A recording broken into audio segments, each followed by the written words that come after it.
Today on Hunting Adventures with Princess. We're back in Morvin, Alabama, just outside of Thomasville, with my good friend Mr. Marvin Wilson. Today we're on the hunt for turkeys, so keep watching because I will explain later how I went hunting for turkeys but left with deer meat. Yes, you heard me right. This is a video recap of the second turkey hunt, so stay tuned.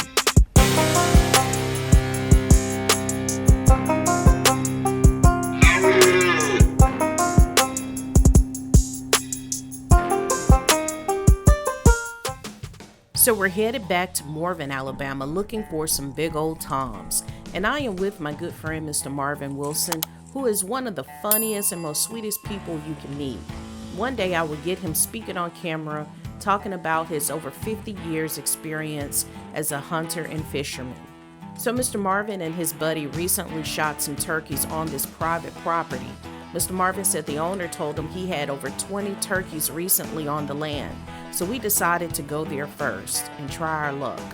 Turkey dusting, or a dust bath, helps maintain feather health and controls parasites. Turkeys flap in dry dirt to remove excess oil, shed dead skin, and reduce pests like lice and ticks. This daily, often social ritual keeps their feathers clean and prevents them from becoming greasy or matted. Now back to the video.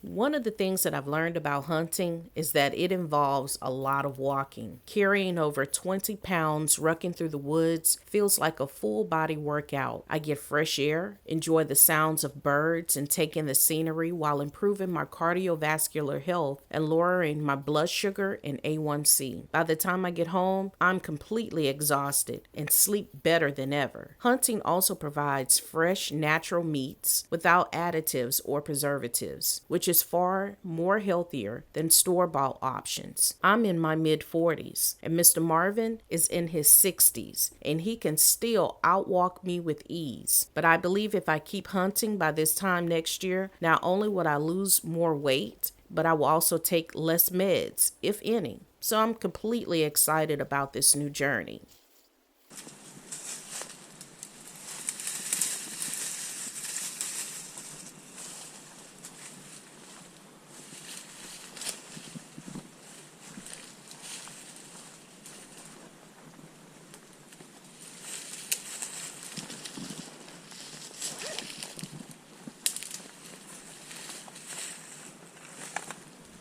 Hey, Mr. Marvin, you can use my handy dandy tree pruner.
That's okay. The lower she is, the more antagonizing she is. Because that's what they do when they get ready to mate. They get low. And when they see her low. Okay.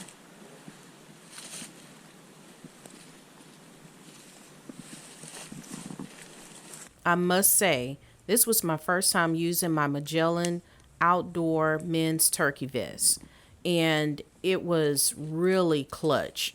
The seat was very comfortable. I had pockets to carry a lot of different tools and items that I bring with me on my turkey hunts, as well as my turkey calls. And it wasn't that heavy. The weight was evenly distributed, and it was just a really great thing. I'm glad I brought it with me. I wish I had it on the first hunt. Mr. Marvin is out getting the turkey decoys set up and in position so we can get ready to call some turkeys.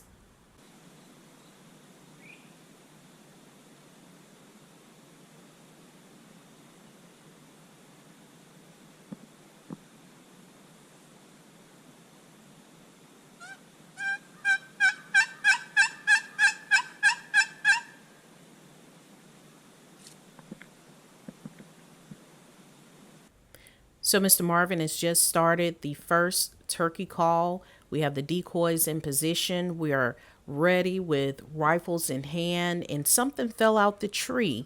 And of course, I had to look up and see what was going on because during turkey season, snakes are prevalent. Now, the number one rule when turkey hunting is to be quiet, don't move. However, we're sitting on an incline of a small hill, and I'm sitting on top of my turkey vest seat, and I am sliding off the seat, so I had to readjust myself. Unfortunately, we didn't see any turkeys, didn't hear any gobbles. So I'm sitting here rocking my jelly suit. I have my Walker electronic headphones on, which amplifies sound for me so I can hear things that are going on around me. Unfortunately, we didn't see any turkeys. We didn't hear any gobbles. We sat here a little bit longer, maybe an hour and a half, calling, waiting another 10 to 15 minutes. Still didn't see any turkeys, so we ended up leaving and going to another location. So Mr. Marvin said, let's go back to the location where we were in the first turkey hunt video that I shared with you guys. So we hopped in the side by side. Here we are headed to that location, hoping that when we get there, we will find some turkeys. So here we are at the second location. We're in position. We have the turkeys set up just over a ridge near some water. And we're sitting here waiting. Mr. Marvin has already started the calling. And we're sitting here waiting, hoping to hear some turkeys, hoping to see some turkeys so we can shoot some turkeys.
So we went another 45 minutes with the clucks and the yelps, doing different combinations, trying to get some turkeys to come out. We didn't see anything. We didn't hear anything.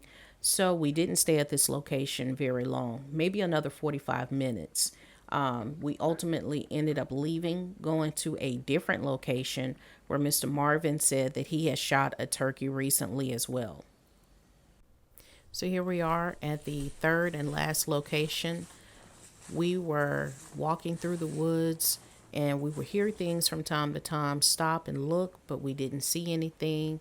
So we kept trekking until we got to the place where we were going to set up. This location was pretty deep off into the woods, so we had a nice little walk through the woods to get there. Mr. Marvin said he and a buddy of his shot turkeys there recently. So we were super excited to get there, hoping to see some turkeys around in the area. Here we are at the third and final location. Mr. Marvin is about to start calling.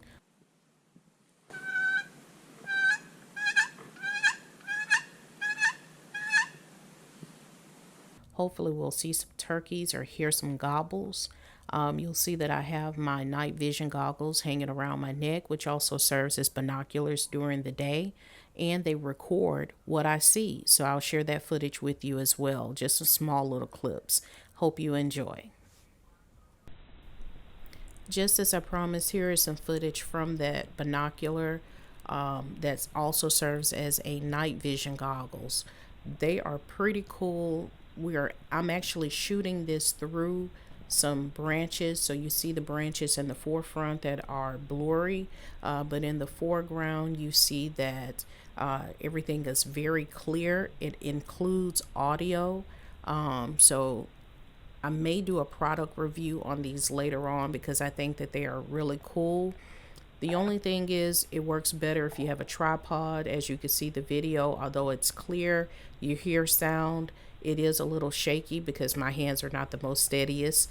But if you had a tripod, this would be perfect to use as B-roll clips and even to do, bird watching or more. So we sat here another hour and a half, maybe an hour and 45 minutes. We didn't see anything. We didn't hear anything. And so ultimately we had to call it and we headed back to the camp house. Mr. Marvin was kind enough to give me some deer meat since I did not harvest a turkey. And that's how I ended up with deer meat on a turkey hunt.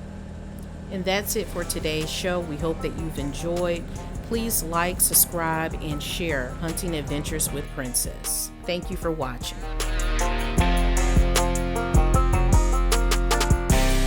Yeah.